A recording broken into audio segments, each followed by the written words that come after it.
آزادی بیان، 言论自由、 free speech.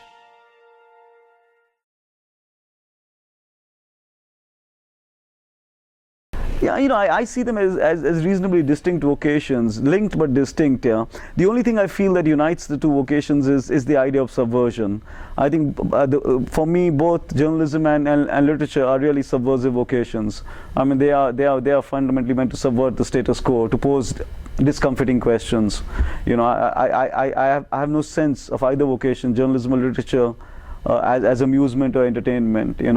I think fundamentally their primary task is to provide discomfiture, is to force kind of thinking, is to force kind of self-reflection, especially even more so now than in the past. I mean, in the 19th century you could say literature's part of literature's job was entertainment and amusement, but in this day and age when we are inundated with amusement, we are surrounded, we are bombarded by amusement and entertainment. We live in an age of amusement.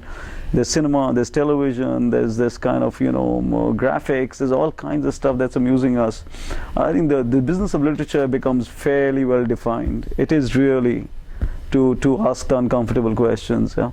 In the writing itself, as a journalist, I'm fairly clear always on where I stand.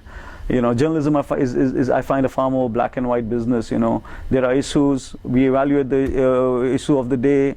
We see what we feel is right or wrong, and then we align ourselves to the right and put our shoulders behind it and push. So it's more of being a warrior, being a journalist.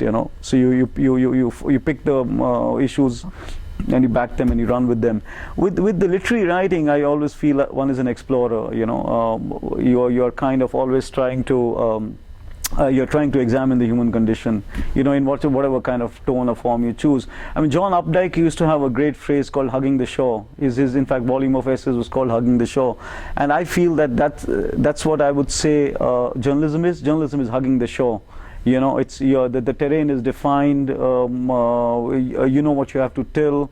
You are in known land. The tilling may be hard work, but you are in known territory. I think writing the literary novel is like sailing the high seas. Yeah, you kind of head out into the seas, and you need great skill to survive. You need great navigation, great skill, great radar, and a great deal of luck. And if you have all of that, you might discover new lands. So for me, that's the kind of difference that the two vocations have. And for me personally, they fulfill different needs of mine.